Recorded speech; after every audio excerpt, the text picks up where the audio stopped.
আমাদের কতটা মূর্খ ভাবো তুমি সমৃদ্ধি। সবটাই তোমাদের ষড়যন্ত্র, চাল। তোমার কথা আমরা আর বিশ্বাস করতে পারছি না। প্রণাম রানীমা। রাজকুমারীকে প্রাসাদের কোথাও খুঁজে পাওয়া যাচ্ছে না। সব জায়গায় খোঁজ নেওয়া হয়েছে, কিন্তু উনি কোথাও নেই। ওনার কোনো ক্ষতি হয়েছে। এক্ষুনি এক্ষুনি মহারাজার প্রধানমন্ত্রী মশাইয়ের সাথে কথা বলা দরকার। নিজেদের ঘটানো ঘটনা এখন অন্যদিকে ঘোরাতে চাইছো। ছি। প্রণাম রানীমা। দেবী কৌরুকীকে প্রাসাদের কোথাও খুঁজে পাওয়া যাচ্ছে না। ঠিক যখন থেকে রাজকুমারীকে কেউ দেখেনি তখন থেকে ওনাকেও আর খুঁজে পাওয়া যাচ্ছে না। চমৎকার, এ তো দিনের আলোর মতো স্পষ্ট। বোন, বুঝতে পারছো ওদের চালটা? না বোঝার কি আছে দিদি? ঐশিকা কৌরকীকে ব্যবহার করে ওনাকে প্রাসাদ থেকে সরিয়ে দিয়েছে। মিথ্যে, সব মিথ্যে। বিশ্বাস করুন, আমি এই ঘটনার কিচ্ছু জানি না। বিশ্বাস করুন আমাকে। ঐশিকা, মিথ্যে আমরা বলছি না তুমি বলছো, সেটা সময় বিচার করবে।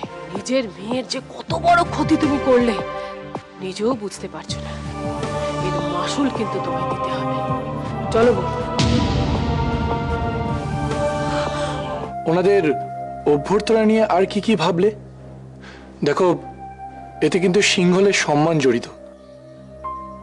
অনুরাধাপুরমের পথের দুদিকে প্রচুর সংখ্যক ফুল দিয়ে কারুকার্য করা থাকবে, যাতে গোটা অঞ্চলটাই মনোরাভিরাম হয়।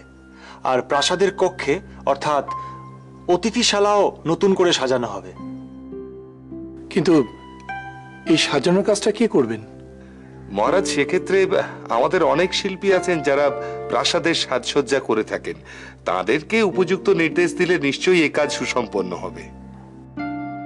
ঠিক আছে, ওনারা যখন সিংহলের খুব কাছে চলে আসবেন জলপথে, তখন ওনাদের পথপ্রদর্শন আর অভ্যর্থনার জন্য তো আমাদের কিছু ব্যবস্থা করা দরকার। তেমন হলে মহারাজ, আমি নিজেই একটি বিশেষ তরী পাঠাবার ব্যবস্থা করছি, যা সিংহলের মাটিতে ওনাদের পা দেওয়ার আগেই অভ্যর্থনা জানাবে। সেই বরং ভালো। প্রণাম মহারাজ। দেবী কর্ণিমা আপনার সাথে একটু কথা বলতে চান। সেই কথাটি অত্যন্ত গুরুত্বপূর্ণ, এই কারণে আপনাকে দেখা করতে বলেছেন। আসছি আমি। মহারাজ, আমি একটা কথা শুধু বলতে চাই। আজ দ্বিপ্রহরে আমি একটা আলোচনা চক্রের আয়োজন করেছি। তার কারণ চালুক্যরা এখানে পদার্পণ করলেই আমরা ঠিক কি কি প্রস্তাব তাদের কাছে রাখবো তার একটা বাস্তব রূপরেখা আমি নির্মাণ করতে চাই। বেশ, আপনি তো আয়োজন করুন। জয়দ্রথ, চলো। জয়দ্রথ সুরক্ষা ব্যবস্থা যা হাল করেছে সেটা হাস্যকর পর্যায়ে গিয়ে দাঁড়িয়েছে। এ কি বলছেন আপনি? ঠিকই তো বলছে। সকাল থেকে খনাকে খুঁজে পাওয়া যাচ্ছে না। দেশের এমন সুরক্ষা ব্যবস্থা যে সকাল থেকে রাজকুমারীর কোনো খবর পাওয়া যাবে না। খনাকে খুঁজে পাওয়া যাচ্ছে না? জয়দ্রথ, কি বলছেন উনি? না মানে মহারাজ, আমিও তো শুনে হতবাক হচ্ছি। হ্যাঁ মহারাজ, খনা প্রাসাদের কোথাও নেই। গোটা প্রাসাদ ভালোভাবে খুঁজে দেখা হয়েছে তো? হ্যাঁ মহারাজ, আমি প্রাসাদের সর্বত্র খুঁজে দেখেছি, কিন্তু খনাকে কোথাও খুঁজে পাওয়া যায়নি। এখন কি হবে মহারাজ? আমরা কি খনাকে আর ফিরে পাবো? না না, তুমি এত বিচলিত হও না। ঐশিকা, তুমি কি এ সম্পর্কে কিছুই জানতে না?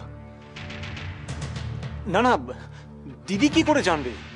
হঠাৎ কোনো ঘটনা ঘটে গেলে কি দিদির পক্ষে জানা সম্ভব মহারাজ? কেন সম্ভব নয়? রানী হিসেবে ঐশিকার অবশ্যই জানা উচিত। রানী হলেও একজন কি করছেন বা কি ভাবছেন তা কি করে একজন বুঝবেন বলুন? কেন জানবে না? একজন মা হয়ে মেয়ে কি করছে, কি ভাবছে, সেটা ঐশিকা জানবে না? আশ্চর্য। তুমি এত চিন্তা করছো কেন? সারাটা পথ ধরে তোমাকে তো বোঝানো হলো যে তোমার প্রতি সবাই কিভাবে অন্যায় করতে চেয়েছে। এইভাবে সিংহল ছেড়ে, প্রাসাদ ছেড়ে চলে আসা ছাড়া তো অন্য কোনো পথ খোলা ছিল না। মিহি, আমি সেটা উপলব্ধি করতে পেরেছি। আমাকে কৌরকী মা তো একই কথা বুঝিয়েছে। তবু কি?